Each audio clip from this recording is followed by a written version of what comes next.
Hello বন্ধুরা, তোমরা কেমন আছো? তো তোমাদের সাথে একটা জিনিস শেয়ার করতে এলাম। আমার বাড়ির 3টে মেম্বার বেড়েছে। ঠিক আছে, আমার বাড়িতে আমি, আমার মেয়ে আর আমার মা থাকি।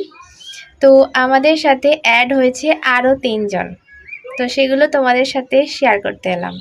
তো ফার্স্ট দেখাই কে। তো এই হচ্ছে আমার ফার্স্ট মেম্বার, কালকে রাতে এসছে, মারিগোল্ড। দেখতে পাচ্ছ এরা দুজন রয়েছে। আর একটা দেখবে, আর একটা কে এসছে দেখতে পাচ্ছ, এর নাম ছম। ছম এখন রেস্ট নিচ্ছে রোদ্দুরে।